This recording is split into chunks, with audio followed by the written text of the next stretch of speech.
Today Baba says, you are the lucky star. And indeed, I am a star and I am the lucky star. So when we say lucky star, we are talking about the soul. And I am the lucky star, the fortunate soul. How many of you believe that I am the lucky star? Because you see, most people in the world do not believe in their fortune. Yes, they keep saying that, my fortune never favors me, or I always get less than what I do. And Baba says that you are the most fortunate, but there is great power in realization.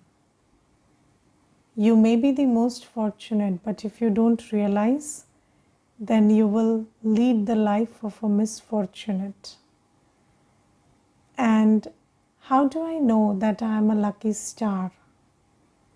So you see that I am the one who meets Baba every cycle, despite there being so many souls in the world. I am the one who recognizes Baba.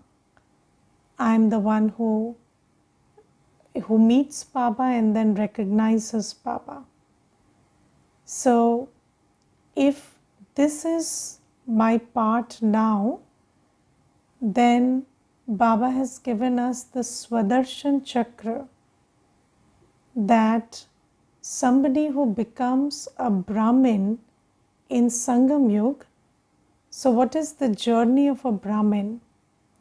So if you are a Brahmin in Sangam Yuga, that means you are going to be a Farishta and a deity, and then you are going to be the worship-worthy soul from Copper Age. That is your cycle. So if I am a Brahmin right now, then that automatically implies that I will be the angel, and when I'll go back home, then I'll sit closest to Baba, and then when I come back, I'll play the role of a deity, and then again I'll be the worship-worthy soul that everybody worships in the temple. So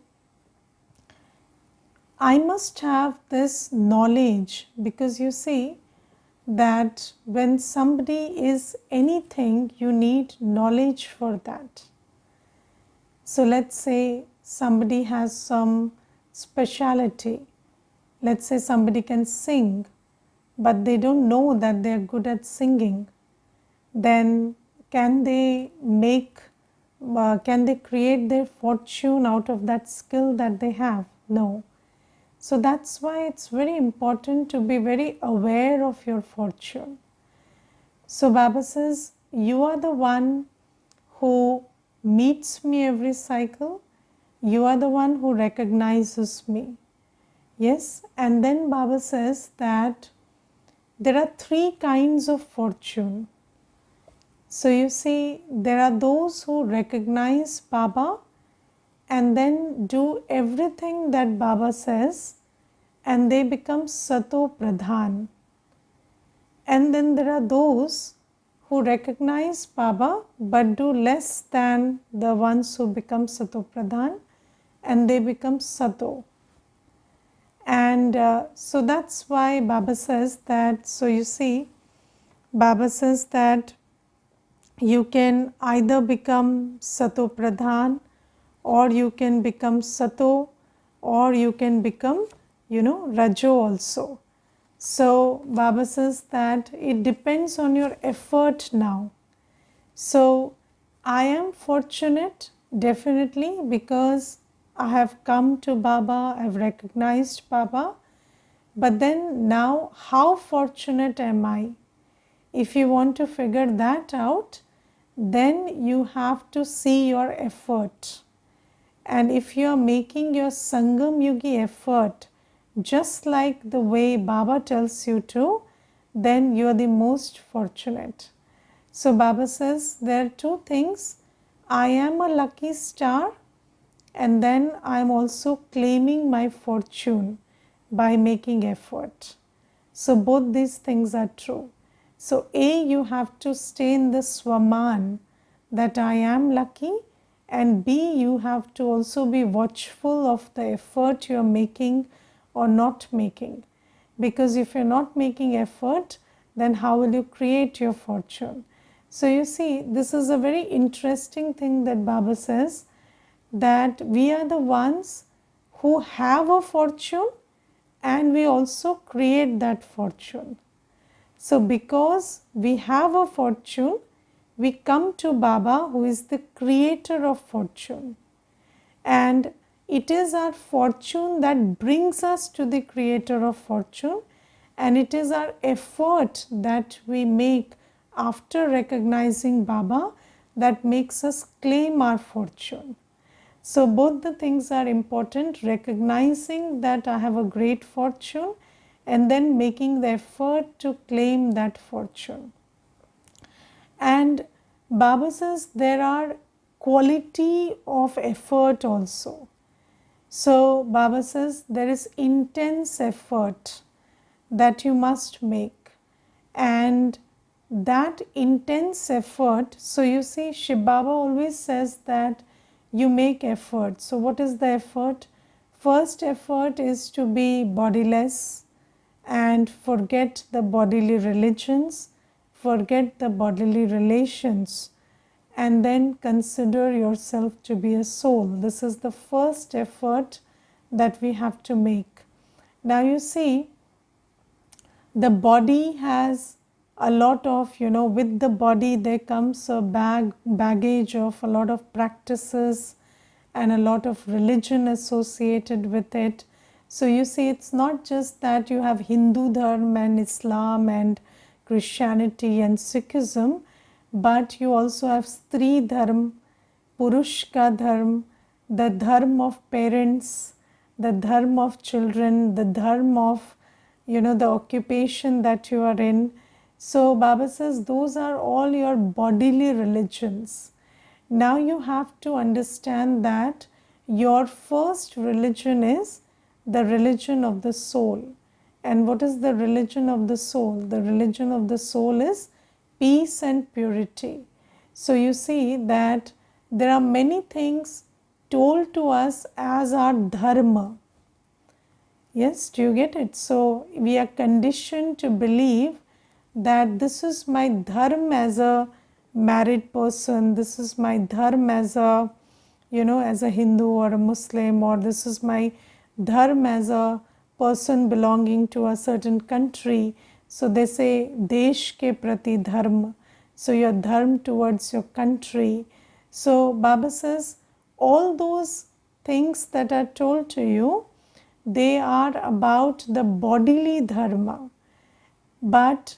And Baba doesn't ask us to not follow the bodily dharma, but Baba says if there is a clash between your spiritual dharma and your bodily dharma, then your spiritual dharma should prevail.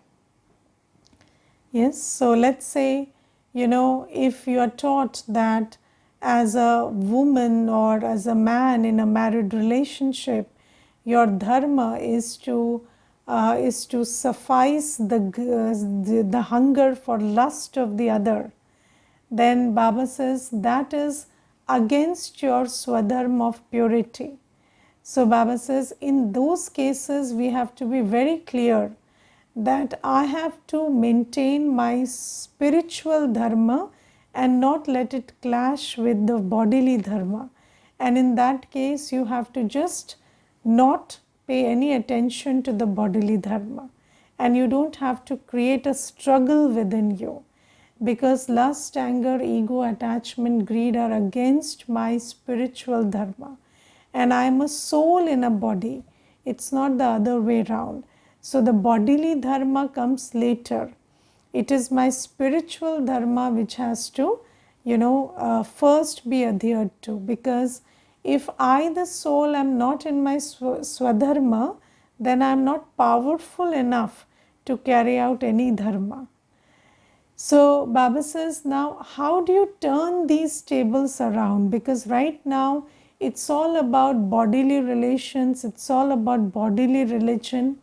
So Baba says, for that you have to practice to be independent. So you have to create this awareness that I am not the bodily relations, I am not the bodily religions, I am not the body, I am not the old sanskars, I am just a soul. And what kind of a soul am I? I am the child of God. And by virtue of being the child of Shiv Baba, Baba's qualities are my qualities. So when you have this kind of a practice, that is being in soul consciousness and then remembering Baba, that is the method, the first method to claim your fortune. So Baba says this is the first direction that you have to obey. And do you do that? So how much have you risen above the bodily dharma? And I'll tell you one very interesting thing.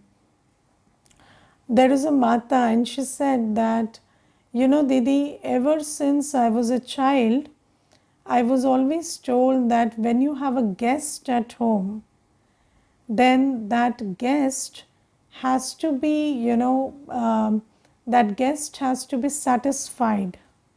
That guest has to be made happy. So, you have to do whatever the guest wants, and then the guest should be happy when they stay at your home. So, she said that this treatment of the visitors well, that is something that's there in my conditioning very deeply.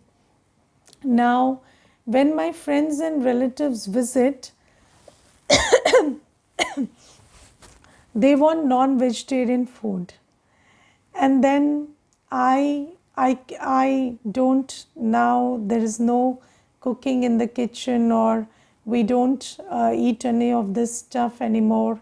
So then I always feel that, can I not give them what they want? Because that is something that, I feel bad doing, because they also leave very discontented, and they also, they don't shy away from speaking that we did not get the treatment that we expected.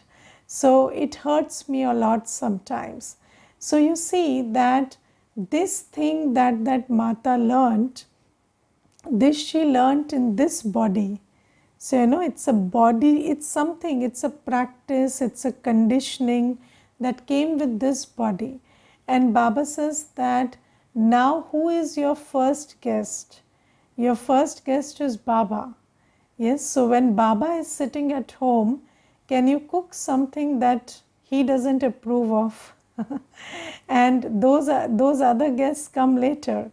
So I'm your first guest. So Baba says, what is the sign of true hospitality? Is true hospitality about serving physical guests, or is it about serving the guest who comes once in 5,000 years? So Baba says you have to understand these matters very well, and only then can you create your fortune.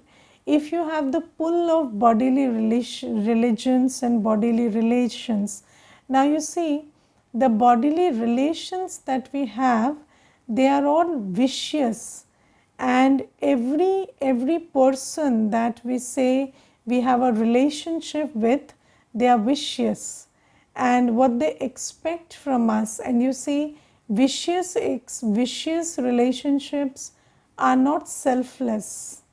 Vicious relationships are formed on expectations, they are founded on give and take. And in the world, all the relationships that you have are about, lust, anger, ego, attachment, greed.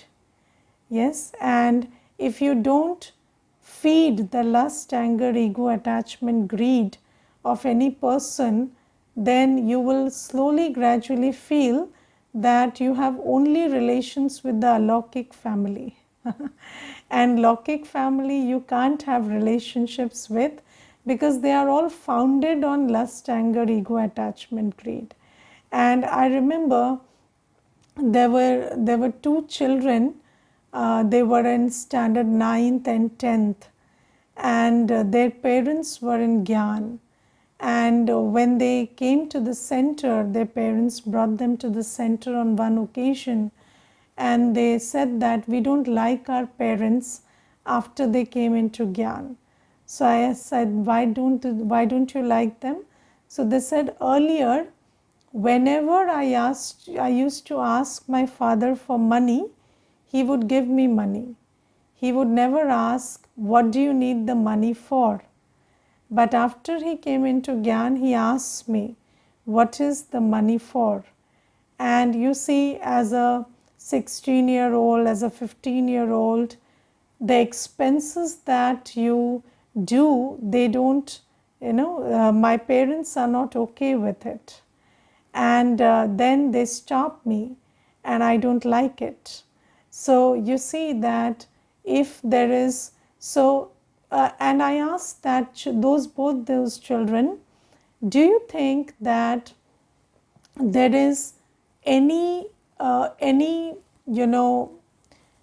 anything less that your parents are doing when it comes to providing for you physically and providing for you in every which way? For example, is there a problem with the food you eat, or are they not paying your fees on time, or are they not giving you a good environment? They said there is absolutely no problem with that, but still we hate them these days. Because you see, if you don't feed the greed of someone, then they don't care about the need. Yes, and although you're taking care of the need, still, if you're not feeding the greed, then the relationship cannot be good. So Baba says, Baba doesn't stop us from fulfilling anybody's need. And what is need? So you see, the need of the soul is knowledge, purity, peace, love, happiness, bliss, power. And Baba says, first fulfill the spiritual need, and then the physical need is food, water, shelter. Yes, so education up to a certain age. So these are the physical needs. So if this need is being filled, then Baba says you're doing your duty. But the thing is, the relationships are not based on need, they are based on lust, anger, ego, attachment, greed. And then Baba says, stop yourself from feeding anybody's vices. And then the relationships, they start pulling us, because they don't want us to go anywhere where we are leaving our vices and we are stopping feeding their vices. So, you are like food to them. They are feeding off you and they are vicious and they need that food of vices. And when you stop being their food, then they stop you from going to Baba, because they don't want you to go to a place which stops you from feeding into their vices. So Baba says that this is why you have to be very detached from the bodily religions, because you see, in religion also there is so much deep programming that if you didn't do this, you would go to hell. So if you didn't practice being a good wife, being a good husband, being a good so and so, then you will go to hell. And I remember, there was this one lady, and she told me that she and her husband, they went to a guru, and the husband used to smoke. And then this lady, she told the guru that the husband smokes and she doesn't want him to smoke. And then the guru said, you are the wife and it is your dharma to be happy in whatever your husband is happy with. So if he is happy smoking, you should be more than happy about it. And then this lady, she stopped going to that guru. But this husband, he would every day get ready at 6 a.m. and say, let's go to Guruji. Because he used to speak the language which he wanted to hear. And then this Mata, she brought that brother, her husband, to this center. And when she brought him here, and she told us the same issue that he smokes. So I said, you should not do anything that harms your body. And then this Mata would every day say, let's go to the center.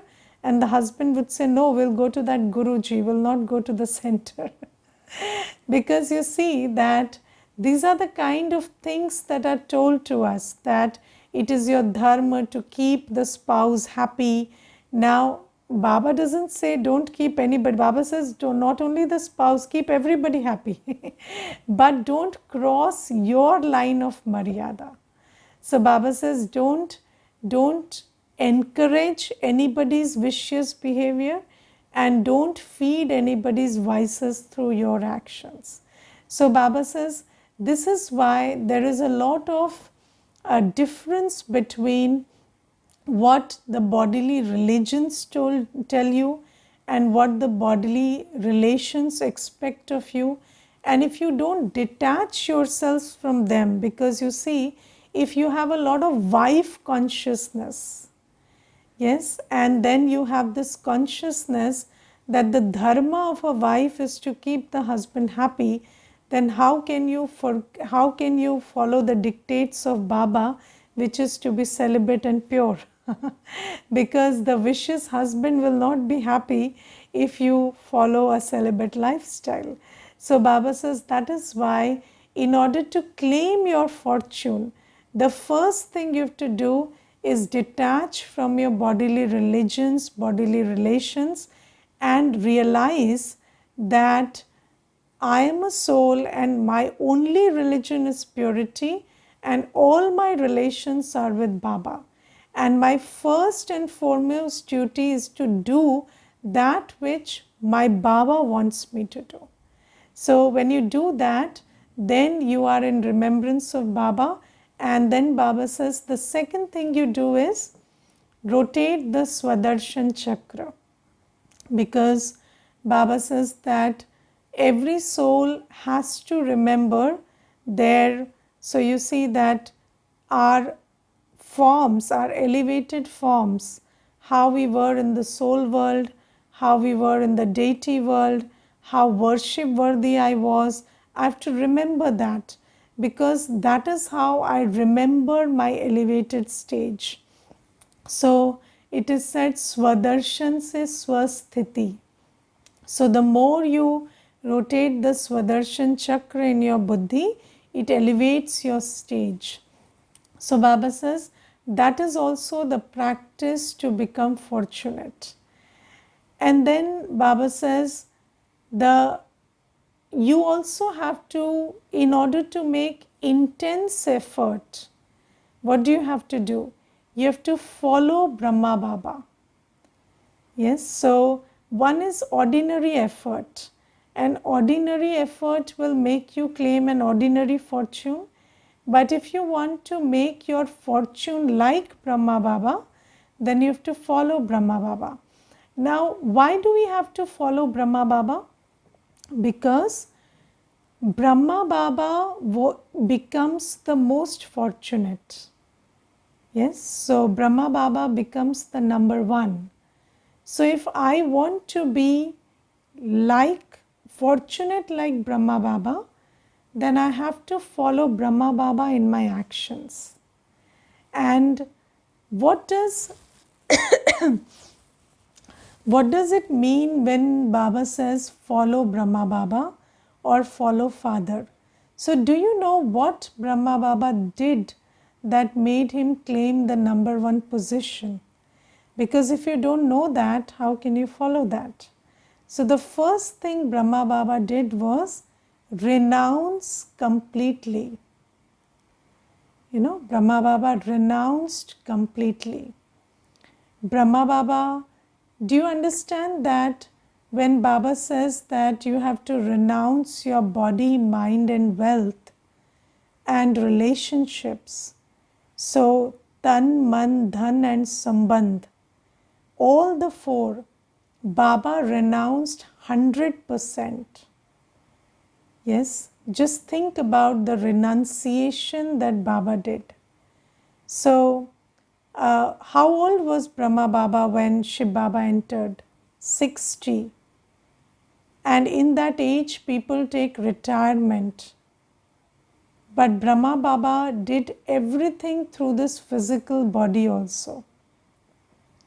And Jagdish Bhai Sahab once elaborated or related an anubhav in which he said that when he went to Madhuban for the first time, when he went to Mount Abu, then the first scene he saw was Brahma Baba had taken a tool and he was breaking stones because there was construction going on and the children were there, and Brahma Baba never made the children do anything alone.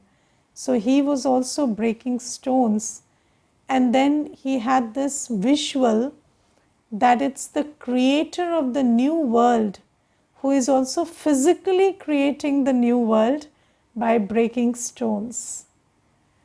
And that kind of even surrender of the body Brahma Baba did at the age of 60, physical age. So Baba says that you have to follow Brahma Baba and then think about the surrender of mind.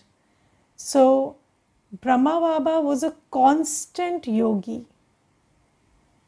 When we think, so I was once checking that in my mind, I have this thing that, or I had this thing until I checked that I have to do 8 hours of yoga. Yes, so I had that target. But do you think Brahma Baba thought I have to have 8 hours of yoga? No. Brahma Baba thought I have to have 24 hours of yoga.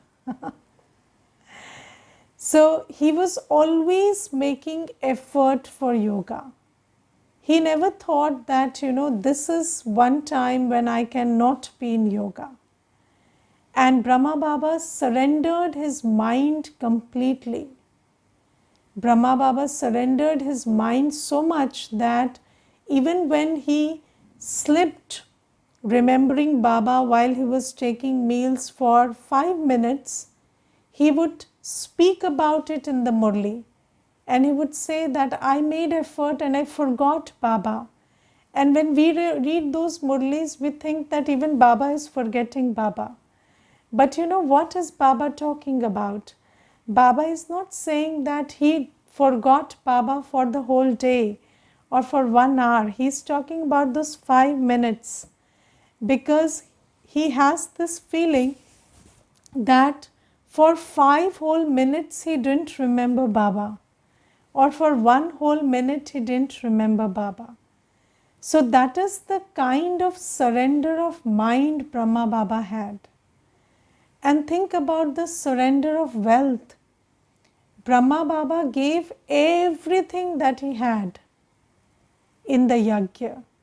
So he didn't even give any property to his children, nothing to his children. When his son said, I don't want to be a part of the yajna, he said, I can only give you the travel fare from here to Ahmedabad, but nothing more than that. He surrendered all his wealth, all his property to the godly task. So Baba says, that is called intense effort. And then Brahma Baba surrendered his buddhi. So you see, Brahma Baba was not ordinary. Brahma Baba had 12 gurus and he knew all the shastras and he had a lot of worldly wisdom also. But he never told Baba that, Baba, you know what, what you're saying is clashing with this thing in the Shastra, or what you're saying is will not work in the world because I know how the world works. So, we say these things, don't we? Sometimes you listen to some teaching from Baba and then you say, no, my experience says, if you are so humble, then people will just trample all over you. Or you say that, maybe this thing that I heard earlier, this makes more sense than what Baba is saying. But Brahma Baba never did that, although he was very well versed with Shastras and with the worldly things. So he surrendered his buddhi completely. So Baba says, Baba was an epitome of renunciation and surrender. And there are 3 words. There is tyag, there is tapasya, and then there is seva.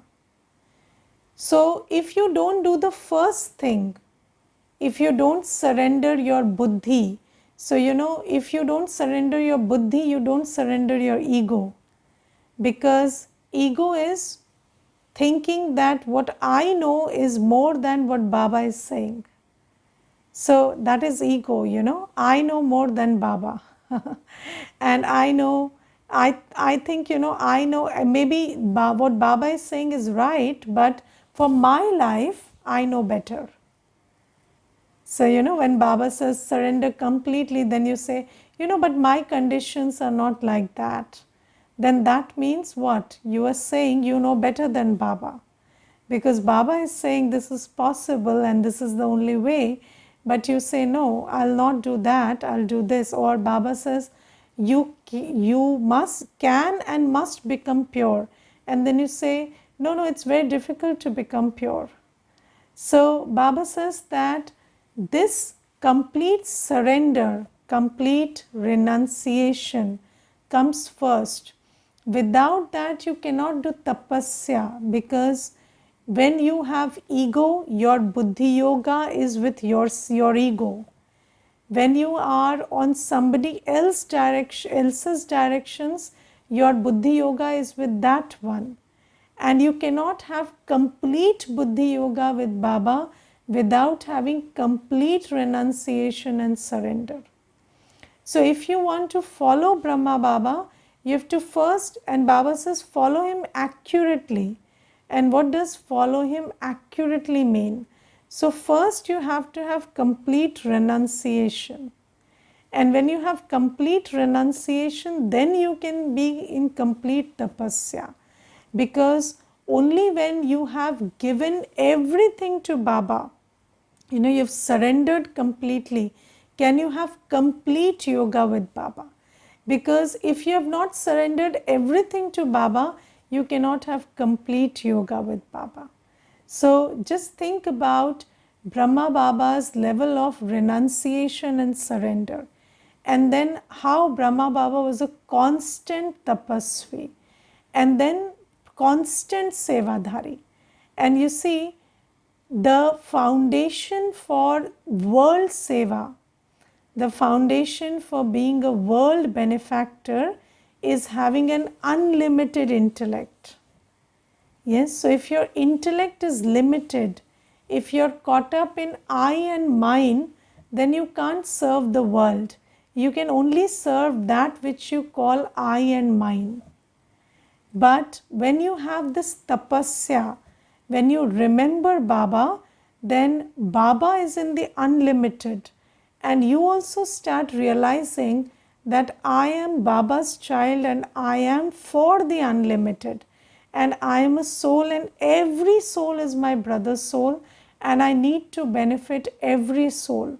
When you have this soul consciousness that this whole world is your family, and it's your duty to serve every soul, then you do that unlimited seva that Baba does. And you cannot do unlimited seva, world service or spiritual service with a limited attitude. And you cannot have that attitude until you are a renunciate and a tapasvi. So that is why follow Father means that we surrender completely, then we become constant yogis, and then we become world servants. And Baba says that is the way to create your fortune to be number one. Because if you do less than that, you cannot go to the number one position. You cannot be like Brahma Baba. So Baba says, some directions I give you, like be bodiless, remember Baba, rotate the Swadarsan Chakra, but or do seva or become pure. But when you see Brahma Baba as an example who did that completely and you follow him, only then you can become as fortunate as Brahma Baba became. Okay, so this is Baba's teachings today. Om Shanti.